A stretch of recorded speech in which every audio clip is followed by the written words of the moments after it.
Aku diberi ketetapan untuk melaksanakan 50 kali waktu sholat sehari semalam. Maka Nabi Muhammad gak protes. Justru Nabi Musa yang keberatan. Nabi Musa mengatakan, Inna ummataka la tastati'u dzalik. Wahai Muhammad, umatmu gak akan sanggup.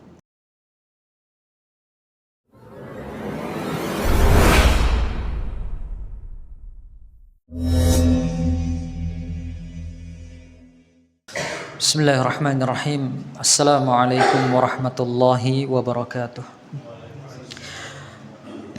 Innal hamdalillahi nahmaduhu wa nasta'inuhu wa nastaghfiruh wa na'udzu billahi min shururi anfusina wa min sayyiati a'malina. May yahdihillahu fala mudhillalah wa may yudlil fala hadiyalah. Asyhadu an la ilaha illallah wahdahu la syarikalah wa asyhadu anna Muhammadan abduhu wa rasuluhu la nabiyya ba'dah. Qala Allah Ta'ala fi kitabihil karim, ya ayyuhalladzina amanu taqullaha haqqa tuqatih wa la tamutunna illa wa antum muslimun. Wa qala ya ayyuhan nas ittaqu rabbakumul ladzi khalaqakum min nafsin wahidah wa khalaqa minha zawjaha wa batha minhuma rijalan katsiran wa nisaa'a wattaqullaha alladzi tasaaluna bihi wal arham innallaha kana 'alaikum raqiba. Wa qala ya ayyuhalladzina amanu taqullaha wa qulu qawlan sadida yuslih lakum a'malakum wa yaghfir lakum dhunubakum wa may yuti'illaha wa rasulahu faqad faza fawzan 'azima. Amma ba'du fa inna asdaqal hadithi kitabullah wa khairal huda huda Muhammadin sallallahu alaihi wa alihi wasallam wa syarral umuri muhdatsatuha fa inna kulla muhdatsatin bid'ah wa kulla bid'atin dhalalah wa kulla dhalalatin finnar. Ikhwanna rahimani wa rahimakumullah. Alhamdulillah, kita bersyukur kepada Allah Subhanahu wa taala.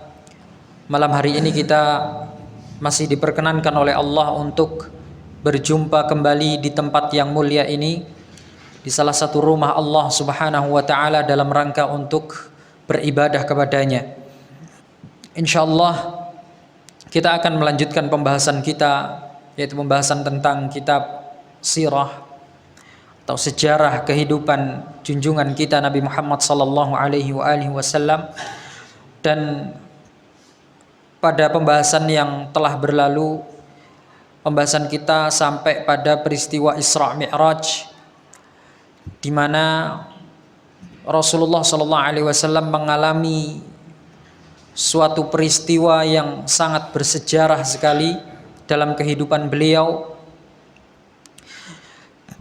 yang tidak pernah dialami oleh orang-orang sebelumnya dan tidak akan dialami oleh orang setelahnya, yaitu beliau diperjalankan oleh Allah Subhanahu wa taala dari Masjidil Haram ke Masjidil Aqsa, kemudian dinaikkan oleh Allah Subhanahu wa taala ke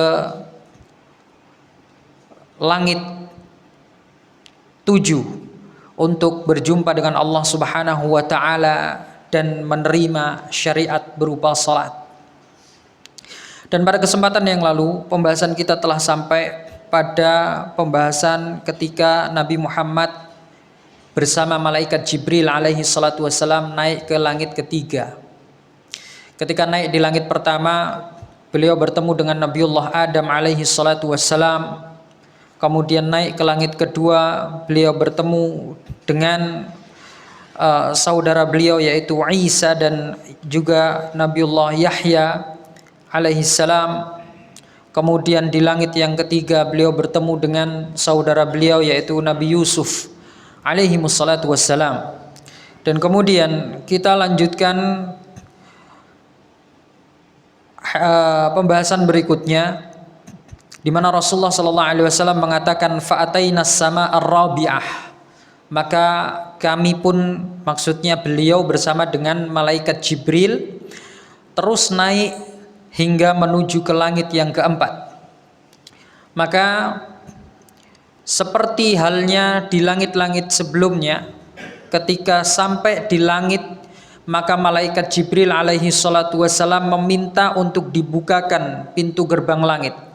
Beliau mengetuk pintu langit. Para ulama sebagian mengatakan bahwa ini termasuk salah satu adab yang dikerjakan oleh malaikat, dan ini selayaknya menjadi contoh bagi kita bahwa kalau kita hendak datang menemui seseorang, masuk ke tempatnya orang lain dan lain sebagainya, hendaknya kita meminta izin terlebih dahulu, ya.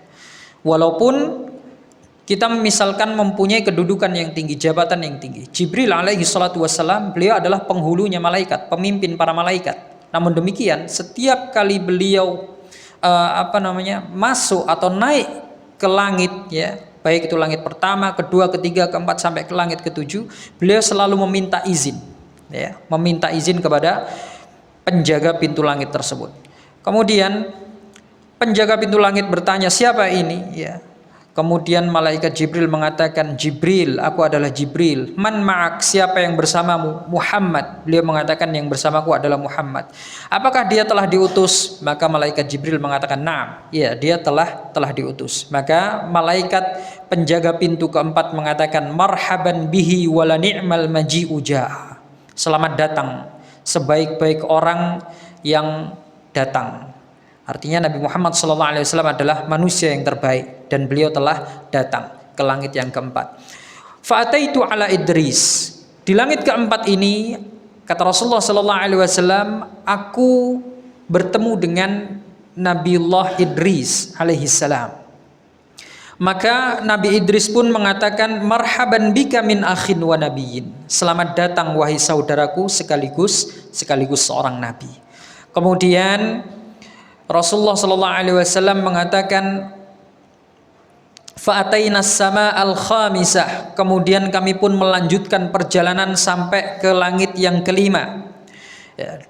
Kemudian sama di langit yang kelima pun malaikat Jibril mengucapkan salam kepada penjaga pintu langit dan ditanya, siapa kamu? Aku adalah Jibril. Siapa bersamamu? Bersamaku adalah Muhammad. Apakah dia telah diutus? Ya, dia telah diutus.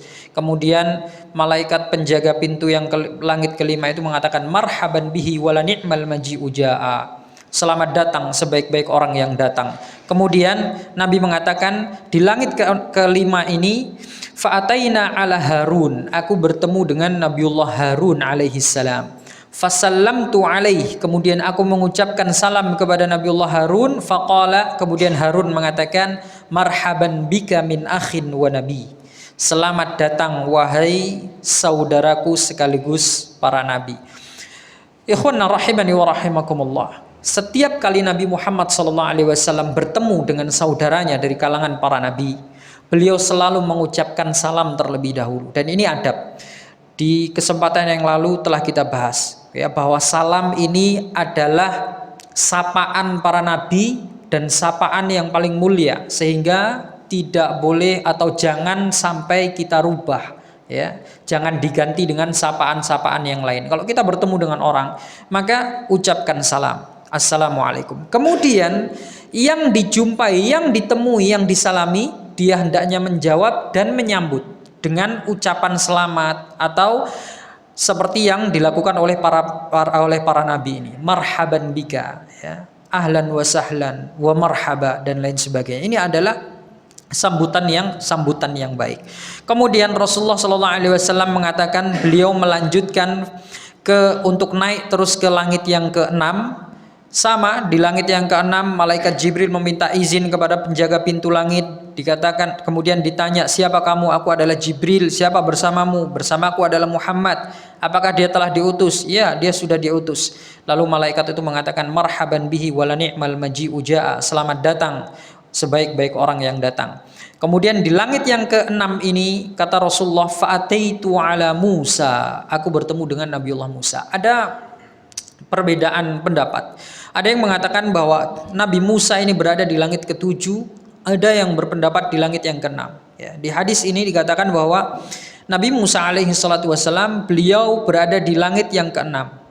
Kemudian fasallamtu alaihi, kata Rasulullah, aku mengucapkan salam kepada Nabiullah Musa ini, dan Nabiullah Musa mengatakan, marhaban bika min akhin wa nabi. Selamat datang engkau wahai saudaraku sekaligus nabi. Falamma jawaztu baka. Nah, ini menarik. Ketika aku melewati Nabi Musa, meninggalkan Nabi Musa pun menangis, ya. Nabi Musa menangis. Faqila, kemudian Nabi Muhammad SAW bertanya, ma abkak? Apa wahai saudaraku, apa yang membuatmu menangis? Kemudian Nabi Musa berkata kepada Allah Subhanahu wa taala, ya Rabbi, hadzal ghulamul ladzi bu'itsa ba'di yadkhulul jannata min ummatihi afdalu mimma yadkhulu min ummati. Ya Allah, ya Rabb, anak muda ini, maksudnya adalah Rasulullah sallallahu alaihi wasallam, Nabi Muhammad sallallahu alaihi wasallam. Anak muda yang telah engkau utus ini, engkau utus dia setelahku, ternyata umatnya masuk ke surga lebih utama dan lebih banyak daripada umatku yang masuk surga. Dia diutus belakangan, umatnya tapi lebih mulia, dan yang masuk surga lebih banyak dibandingkan umat-umat nabi-nabi sebelumnya. Nabi-nabi sebelumnya itu Masya Allah perjuangan mereka, dakwahnya pagi, siang, sore, malam, tak kenal lelah, tak kenal waktu, tapi yang mengikuti cuman sedikit, ya. Berbeda dengan Nabi Muhammad SAW, pengikutnya sangat banyak, dan paling banyak pengikutnya Nabi Muhammad ini, dan yang paling banyak nanti dimasukkan ke dalam surga. Kemudian Rasulullah SAW mengatakan, kemudian kami melanjutkan naik ke langit yang ketujuh. Di langit ketujuh pun disambut oleh para malaikat, marhaban bihi wala ni'mal maji'u ja'a, selamat datang sebaik-baik orang yang datang. Nah, di langit yang ketujuh ini Nabi SAW mengatakan, fa'ataitu ala Ibrahim, aku bertemu dengan Abul Anbiya, bapaknya para nabi, yaitu Ibrahim alaihi salatu wassalam, ya. Di dalam hadis ini disebutkan bahwa setiap langit itu dihuni oleh para nabi. Langit pertama ada nabinya, langit kedua, ketiga, keempat, kelima, sampai langit ketujuh ada nabinya. Para ulama mengatakan urutan para nabi di setiap langit itu menunjukkan keutamaan mereka masing-masing, ya, menunjukkan derajat mereka masing-masing. Ya. Semakin tinggi diletakkan mereka di langit, maka semakin tinggi pula derajatnya dibandingkan yang lainnya. Tapi bukan berarti kemudian yang lainnya tidak mempunyai kedudukan, tidak. Ya. Semua nabi itu mempunyai kedudukan yang tinggi di sisi Allah Subhanahu wa taala, mempunyai kelebihan antara satu dengan yang lainnya. Nah, kemudian malaikat Jibril alaihi salatu wassalam, ketika Nabi Muhammad bertemu dengan Nabiullah Ibrahim, malaikat Jibril mengatakan, ini adalah ayahmu, ya. Hadza abuk, ini adalah ayahmu, ya. Ucapkanlah salam kepadanya. Lalu kemudian Nabi Muhammad SAW pun mengucapkan salam kepada Nabi Ibrahim, dan Nabi Ibrahim mengatakan, marhaban bika min ibnin wa nabiyyin, ya. Selamat datang engkau wahai anakku. Kalau yang tadi sebelum-sebelumnya dipanggilnya wahai saudaraku, tapi oleh Nabi Ibrahim ini dipanggil wahai anakku. Selamat datang engkau wahai anakku, sekaligus seorang nabi. Kemudian setelah itu farufi'a liyal baitul ma'mur. Kemudian aku diajak naik terus oleh malaikat Jibril sampai ke Baitul Ma'mur. Aku diperlihatkan Baitul Ma'mur. Dalam satu riwayat yang dibawakan oleh Abu Dawud rahimahullahu taala, bahwa Nabi Ibrahim berkata kepada Rasulullah, ya Muhammad, wahai Muhammad, aqri ummataka minnis salam wa akhbirhum annal jannata tayyibatut turbah azbatul ma wa annaha qi'anun wa ghirasuha subhanallah walhamdulillah wa la ilaha illallah wallahu akbar wa la hawla wa la quwwata illa billah.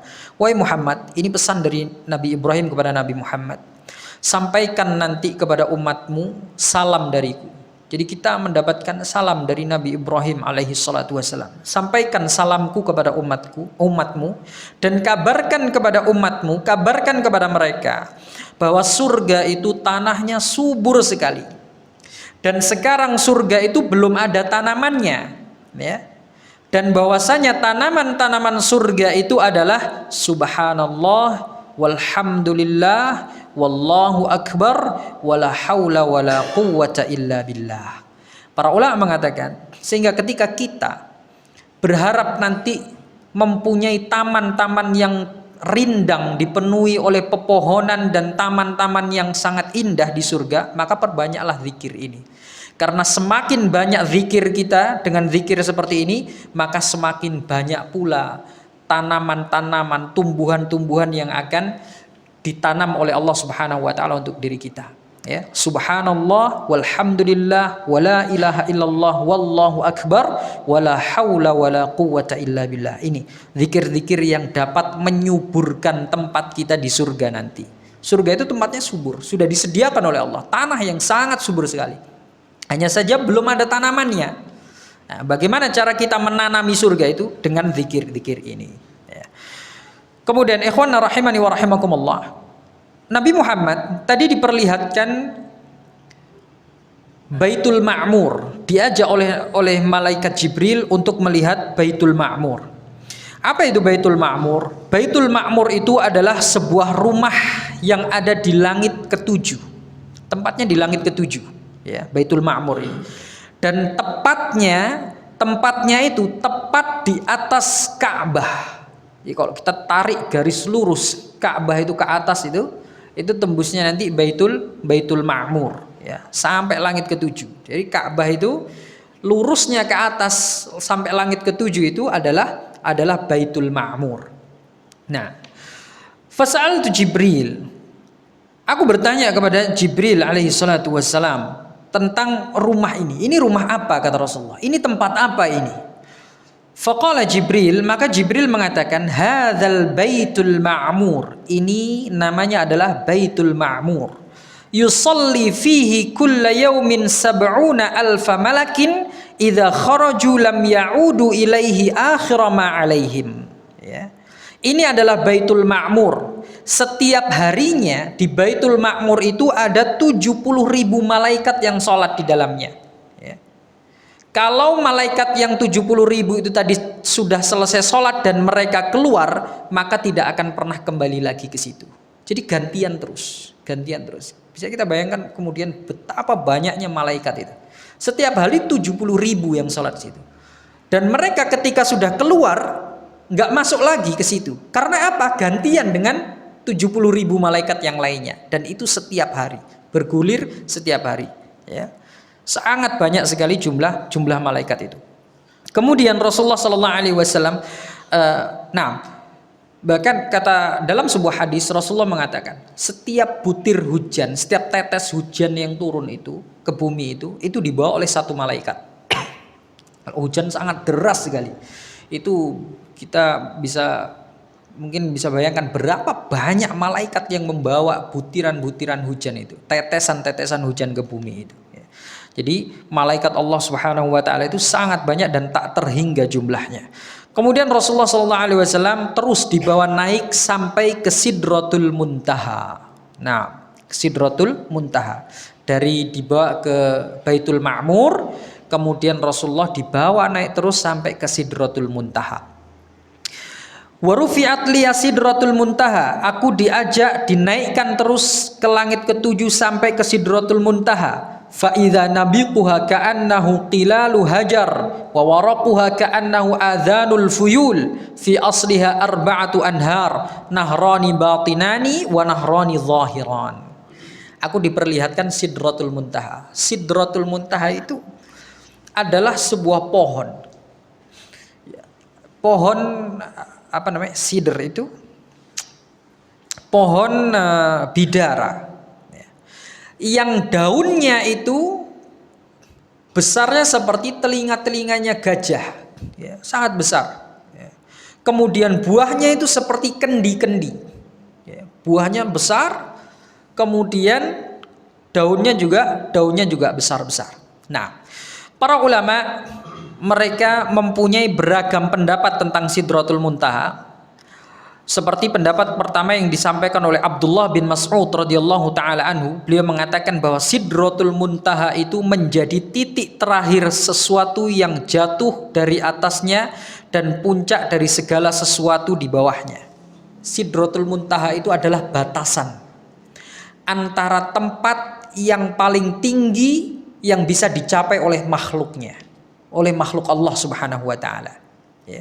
Jadi makhluk Allah Subhanahu wa taala itu paling tinggi, tempat yang bisa mereka capai adalah Sidratul Muntaha. Selebihnya itu tidak bisa dicapai lagi oleh makhluk Allah Subhanahu wa taala. Ya, di atas Sidratul Muntaha itu ada apanya? Itu hanya Allah Subhanahu wa taala yang tahu. Kemudian pendapat kedua, pendapat Ibnu Abbas, beliau mengatakan bahwa Sidratul Muntaha disebut muntaha. Muntaha itu adalah batas akhir, ya. Disebut muntaha karena pengetahuan para nabi terhenti di titik tersebut dan tersamarkan dari apa-apa yang berada di baliknya. Bahkan Nabi Shallallahu Alaihi Wasallam sendiri, beliau tidak tahu apa yang ada di balik Sidratul Muntaha itu. Ya. Pengetahuan para nabi sudah berhenti di titik tersebut. Ya. Kemudian ada Ad-Dhahhak rahimahullahu taala, salah seorang ulama, beliau berpendapat bahwa disebut dengan muntaha karena amalan seseorang terhenti dan tertahan di sana. Jadi Sidratul Muntaha itu beliau berpendapat itu merupakan pohon yang semua amal manusia itu bergantung di sana. Ya, tempat bergantungnya amalan-amalan manusia. Ketika diangkat amalan manusia itu ke langit, nah itu berhentinya nanti di Sidratul Muntaha. Dan masih banyak pendapat-pendapat para ulama tentang Sidratul Muntaha ini. Intinya dia adalah suatu pohon yang berada di langit ketujuh yang menjadi puncak paling tertinggi pengetahuan makhluk-makhluk Allah Subhanahu wa taala. Dan kata Rasulullah sallallahu alaihi wasallam, di Sidratul Muntaha itu terdapat mata air dari 4 sungai. Mata air dari 4 sungai. 2 sungai batinani tidak terlihat dan 2 sungai zahirani nampak dan terlihat. Kita akan lihat nanti maksud dari sungai tersebut apa. Rasulullah SAW bertanya kepada Jibril, "Ma hadzanin nahrani ya Jibril?" 2 sungai apa ini yang ada di Sidratul Muntaha ini? 2 mata air sungai apa yang ada di Sidratul Muntaha ini wahai Jibril? Maka Jibril mengatakan, "Hadzan Nilu wal Furatu unsuruhuma." Ini adalah pokok atau mata air dari sungai Nil dan sungai Efrat. Sungai Nil dan sungai Efrat yang kita lihat itu sumbernya dari mana? Sumbernya dari Sidratul Muntaha ini. Ya. Nah, nyambungnya gimana? Wallahu alam, kita nggak tahu. Ya. Yang jelas seperti itulah yang disampaikan oleh Jibril alaihi salatu wassalam. Ya. Berdasarkan tentunya wahyu dari Allah Subhanahu wa taala. Nyambungnya bagaimana kita nggak tahu. Yang jelas harus kita imani saja. Tsumma madha bihi fis sama fa idza huwa binahrin akhar alaihi qasrun min lu'lu' wa zarbajat. Ya. Wa zabarjat. Ya. Fa daraba yadahu fa idza huwa miskun adfar. Qala ma hadza ya Jibril? Qala hadzal kautsar alladzi khaba'a laka rabbuk. Kemudian Rasulullah sallallahu alaihi wasallam ditampakkan lagi dengan sebuah sungai yang sangat besar. Kemudian di situ ada gayung yang terbuat dari intan, ya, intan dan berlian. Kemudian Rasulullah sallallahu alaihi wasallam menggosok-gosokkan tangannya atau memukulkan tangannya ke sungai tersebut. Kemudian sungai tersebut memancarkan aroma misik yang sangat harum. Kemudian Rasulullah bertanya, "Ini sungai apa wahai Jibril?" Maka malaikat Jibril mengatakan, "Ini adalah Al-Kautsar yang Allah janjikan bagi dirimu nanti." Nah, jadi beliau ditampakkan dengan sungai atau telaga Al-Kautsar yang sangat besar yang nanti akan menjadi tempat minumnya orang-orang yang beriman. Dan dalam sebuah hadis dikatakan orang yang minum dari sana tidak akan pernah merasa kehausan selama-lamanya. Kemudian dalam riwayat yang sebagaimana yang tadi saya singgung, ya, bahwa ada riwayat yang mengatakan bahwa Nabi Musa itu berada di langit ketujuh. Ya, sehingga Nabi Musa alaihi salatu wassalam beliau merasa paling tinggi derajatnya. Beliau merasa nggak ada lagi orang yang di atasku gitu. Tapi kemudian ternyata Rasulullah Sallallahu Alaihi Wasallam, Nabi Muhammad Sallallahu Alaihi Wasallam diangkat lebih tinggi lagi oleh Allah Subhanahu Wa Taala di atas beliau, sehingga Nabi Musa itu mengatakan kepada Allah, Rabbi lam adzunnu ayyurfa'a alayya ahad. Wahai Tuhanku, aku kira nggak ada orang lagi yang bakal diangkat lebih tinggi dariku. Ya, thumma ala bihi fawqa dzalika bima la ya'lamuhu illallah hatta jaa sidratul muntaha. Ternyata Rasulullah diangkat lebih tinggi daripada Nabi Musa dengan ketinggian yang tidak diketahui oleh siapapun kecuali Allah Subhanahu wa taala, sampai kemudian beliau mencapai sidratul muntaha. Kemudian kata Rasulullah, di dalam hadis tersebut disebutkan wadanal jabbar rabbil izzah. Ketika Nabi Muhammad SAW telah diangkat melebihi langit ketujuh sampai ke Sidratul Muntaha itu tadi, kemudian Allah Al-Jabbar mendekat kepada Rasulullah, fatadalla hatta kana minhu qaba qausaini au adna. Kemudian semakin mendekat Allah Subhanahu wa taala sehingga jaraknya antara Allah dengan Nabi Muhammad itu sampai seperti 2 busur panah atau bahkan lebih dekat lagi. Ya. Maksudnya bagaimana? Wallahu alam. Ya. Kita tidak mengetahui makna dari hal ini, sehingga kita kembalikan kepada makna zahirnya, bahwa memang Allah Subhanahu wa taala pada saat itu mendekat kepada Nabi Muhammad SAW sampai sangat dekat, sampai jaraknya itu antara 2 busur panah atau lebih dekat lagi. Nah, ini menunjukkan atau ibarah atau ungkapan untuk menunjukkan betapa dekatnya Rasulullah SAW pada saat itu dengan Allah Subhanahu wa taala. Betapa dekatnya tubuh beliau pada saat itu dengan zatnya Allah Subhanahu wa taala yang maha besar. Ya. Kemudian fa'auhallahu fima auha ilaihi 50 salatan ala ummatika kulla yaumin wa lailah. Lalu Allah Subhanahu wa taala memberi Nabi sallallahu alaihi wasallam wahyu dengan suatu ketetapan, yaitu apa? 50 kali salat untuk umatmu dalam sehari semalam. Ya. Wahai Muhammad, aku tetapkan 50 waktu kali salat atau 50 kali waktu salat dalam sehari semalam. Ikhwan rahimani wa rahimakumullah. Berat sekali. Ya. 5 waktu aja banyak yang bolong, apalagi 50 waktu. 50 waktu sehari semalam. Itu kapan istirahatnya, kapan tidurnya, ya. Makanya ini sangat berat sekali, ya. Tsumma habata hatta balagha Musa. Oleh karena itu kemudian Nabi Muhammad setelah mendengarkan perintah salat 50 waktu ini, Nabi Muhammad enggak protes beliau. Ini kesabarannya Nabi Muhammad dan betapa ikhlasnya beliau dalam menerima titah dari Allah Subhanahu wa taala. Dapat perintah yang berat sekalipun beliau enggak protes, turun. Ya. Ketika turun bertemu dengan Nabi Musa alaihissalatu wassalam, fahtabasahu Musa. Nabi Musa menahan beliau. Kemudian Nabi Musa bertanya, "Ya Muhammad, wahai Muhammad, madza ahida ilaika rabbuk?" Apa yang ditetapkan oleh Tuhanmu kepada dirimu? Maka Nabi Muhammad mengatakan, "Ahida ilayya 50 salatan kulla yaumin wa lailah." Aku diberi ketetapan untuk melaksanakan 50 kali waktu salat sehari semalam. Maka Nabi Muhammad gak protes. Justru Nabi Musa yang keberatan. Nabi Musa mengatakan, "Inna ummataka la tastati'u dzalik." Wahai Muhammad, umatmu gak akan sanggup melakukan 50 kali waktu sholat, gak akan sanggup umatmu. Ya. Kenapa Nabi Musa mengatakan demikian? Karena beliau lebih berpengalaman. Beliau lahir lebih dahulu, beliau menjadi nabi dan rasul lebih dulu daripada Rasulullah, dan beliau tahu karakter-karakter manusia. Ya. Dan manusia di zaman beliau itu jauh lebih kuat fisiknya, jauh lebih kuat mentalnya dibandingkan umatnya Nabi Muhammad SAW. Sehingga Nabi Musa itu faham. Ya. Dan Nabi Musa kemudian mengatakan, wahai Muhammad, gak akan mampu umatmu. Ya. Farji fal yukhaffif anka rabbuka wa anhum. Oleh karena itu kembali aja.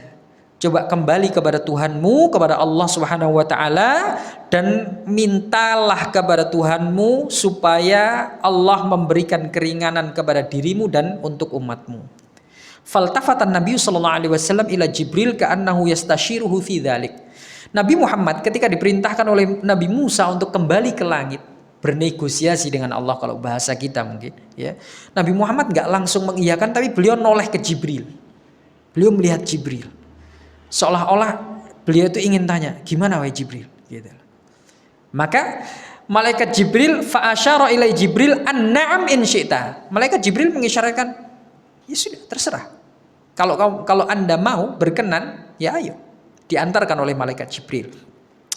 Fa'ala bihi ilal Jabbar, maka naiklah Nabi Muhammad ini bersama Jibril menuju Al-Jabbar, yaitu Allah Subhanahu wa taala. Faqala, kemudian Nabi mengatakan, ya Rabbi khaffif anna fa inna ummati la tastati'u hadha. Ya Allah, tolong berilah keringanan kepada kami, karena umatku tidak akan mampu menjalankan syariat ini, menjalankan perintah ini.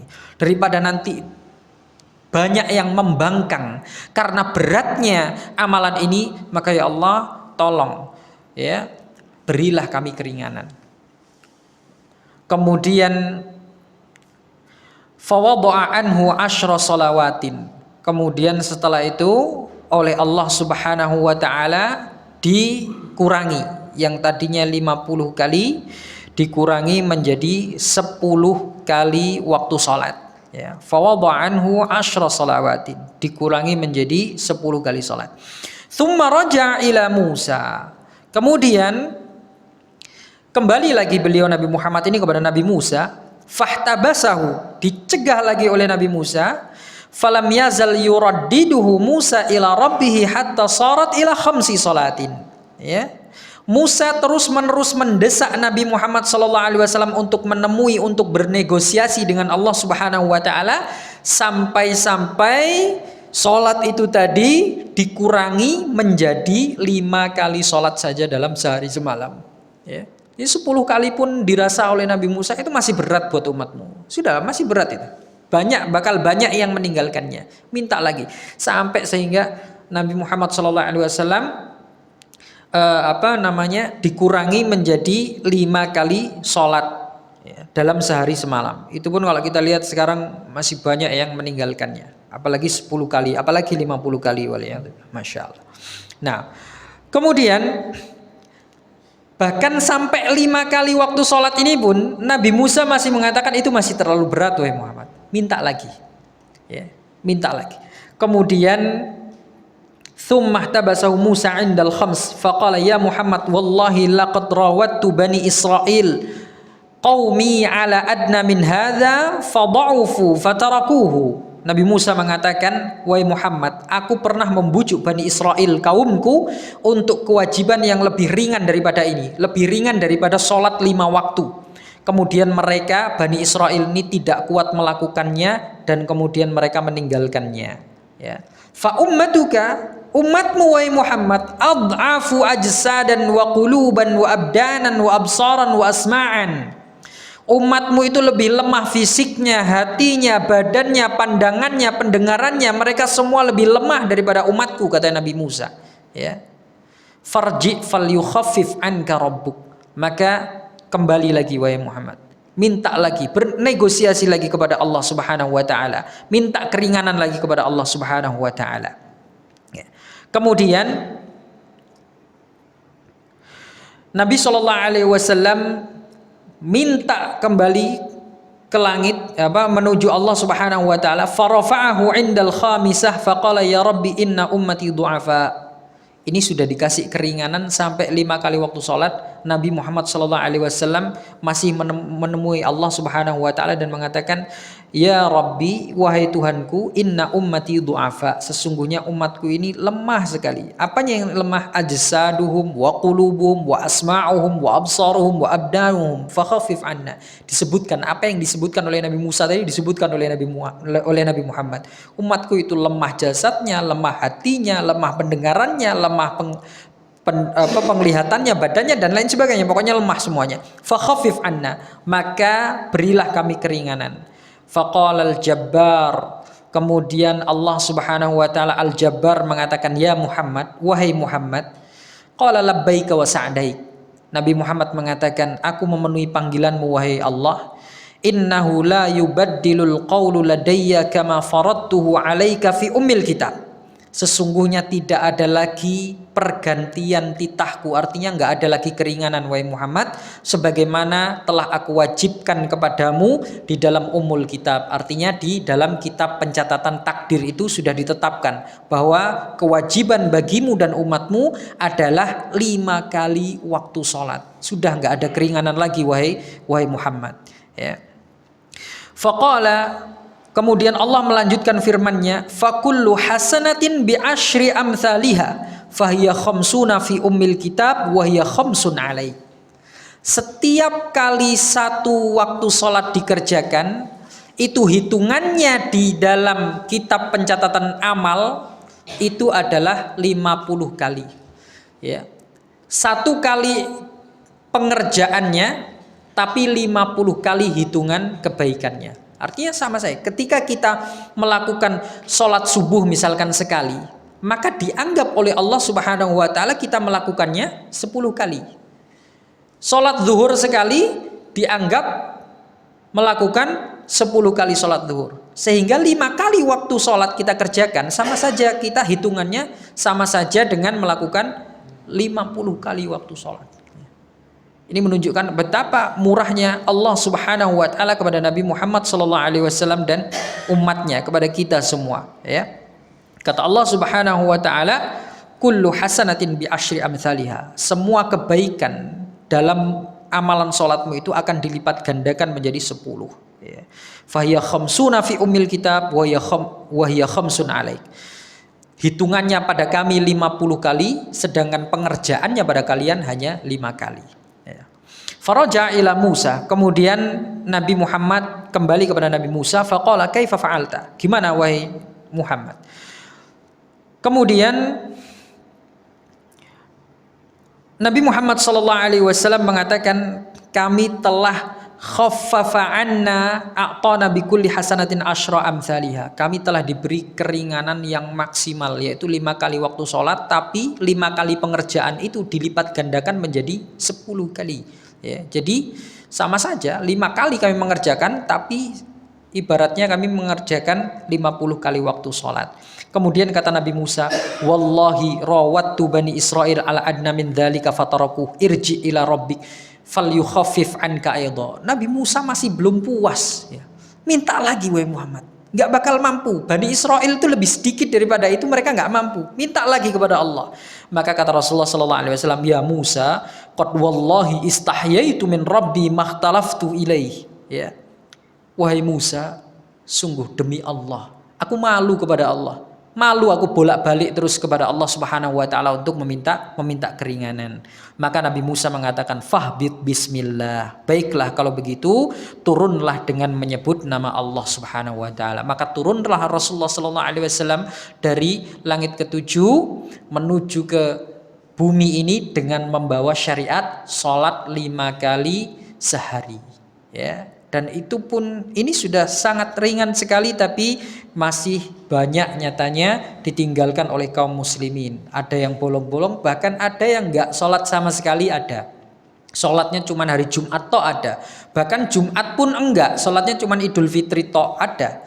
Bahkan ada yang Idul Fitri pun enggak. Ya wis, muslimnya ya cuma di KTP agama Islam, pernah syahadat atau lahir dari rahim yang Islam, setelah itu amalan agama dalam agama Islam nggak pernah dia amalkan sama sekali. Kalau ditanya agamanya apa? Islam. Sholat gak? Puasa enggak. Ya. Sholat Idul Fitri enggak juga. Idul Adha enggak juga, dan lain sebagainya. Nah, ini adalah syariat yang diturunkan oleh Allah Subhanahu wa taala atau yang diberikan oleh Allah Subhanahu wa taala kepada Nabi Muhammad sallallahu alaihi wasallam melalui peristiwa yang penting ini, peristiwa yang mulia ini, peristiwa yang besar ini, yaitu Isra Mi'raj, yaitu salat. Ibnu Katsir rahimahullahu taala beliau mengatakan, kemudian Nabi sallallahu alaihi wasallam setelah itu turun ke Baitul Maqdis dan para nabi juga turun bersamanya. Ketika Nabi turun ke bumi, beliau nggak langsung menuju ke Mekah, ke tempat beliau ke Mekah, tidak, tapi turun ke Baitul Maqdis, ya, ke Masjidil Aqsa. Dan ketika turunnya itu diikuti oleh para nabi-nabi yang ada di langit. Ya, semuanya mengikuti beliau. Kemudian beliau pun menunaikan sholat bersama mereka di sana, artinya di Baitul Maqdis. Ya, ketika waktu sholat telah tiba. Ibnu Katsir mengatakan ada kemungkinan bahwa sholat yang dimaksud itu adalah sholat subuh. Jadi melaksanakan sholat subuh berjamaah. Sebagian orang berpendapat bahwa Nabi itu mengimami para nabi itu sewaktu beliau di langit, ya, bukan di Baitul Maqdis tapi ketika di langit. Ya. Tapi riwayat-riwayat yang kuat menunjukkan bahwa hal itu terjadi di Baitul Maqdis. Nabi Muhammad mengimami para nabi di Baitul Maqdis. Nah, kemudian setelah selesai dari Rasulullah SAW mengimami para nabi di Baitul Maqdis, barulah kemudian Rasulullah SAW setelah itu keluar dari masjid tersebut menunggangi Buraq, lalu beliau kembali ke Mekah dalam keadaan waktu masih gelap pada saat itu. Wallahu taala alam.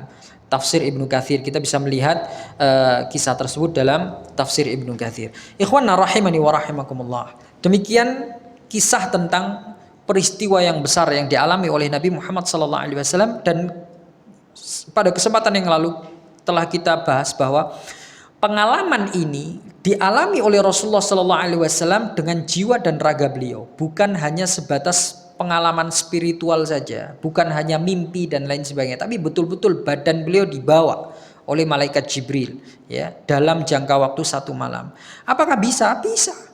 Ya, kalau mengikuti nalar maka ini nggak masuk akal, ya. Sehingga orang-orang kafir Quraisy pun mereka menganggap Nabi Muhammad SAW ini halu, gila dan lain sebagainya, karena nggak mungkin gitu, nggak mungkin orang bisa melakukan perjalanan sejauh itu. Perjalanan antara Makkah ke Syam, Masjidil Aqsa itu biasa ditempuh dengan jarak waktu 2 bulan. Ini cuman ditempuh dengan waktu 1 malam, ya. Tapi sekali lagi ini adalah mukjizat yang diberikan oleh Allah Subhanahu wa taala kepada nabinya untuk mengangkat derajat nabinya sekaligus untuk menunjukkan kebesaran Allah. Makanya di dalam surat Al-Isra Allah mengatakan apa? Subhanalladzi asra bi 'abdihi lailam minal masjidil haram ilal masjidil aqsa alladzi barakna haulahu linuriyahu min ayatina. Maha suci Allah yang telah memperjalankan hambanya yaitu Nabi Muhammad pada 1 malam dari Masjidil Haram ke Masjidil Aqsa yang telah kami berkahi sekelilingnya, agar apa tujuannya? Agar kami perlihatkan kepadanya sebagian dari tanda-tanda kebesaran kami, tanda-tanda kebesaran Allah. Allah kalau berkehendak maka nggak ada yang mustahil, kun fayakun, ya. Sesuatu yang tidak masuk akal pun akan bisa terjadi ketika Allah Subhanahu wa taala yang menghendakinya. Nah, ikhwana rahimani wa rahimakumullah, demikian kisah atau sejarah tentang peristiwa Isra Mi'raj ini terjadi, ya. Insyaallah pada kesempatan yang lalu kesempatan yang akan datang kita akan membahas kisah-kisah berikutnya. Tapi sebelumnya mungkin nanti kita awali dengan membahas sedikit tentang hikmah dari peristiwa Isra Mi'raj ini. Kurang lebihnya saya mohon maaf karena waktunya sudah habis. Kita akhiri kajian kali ini dengan doa kafaratul majlis. Subhanakallahumma bihamdika asyhadu an la ilaha illa anta astaghfiruka wa atubu ilaik. Assalamualaikum warahmatullahi wabarakatuh.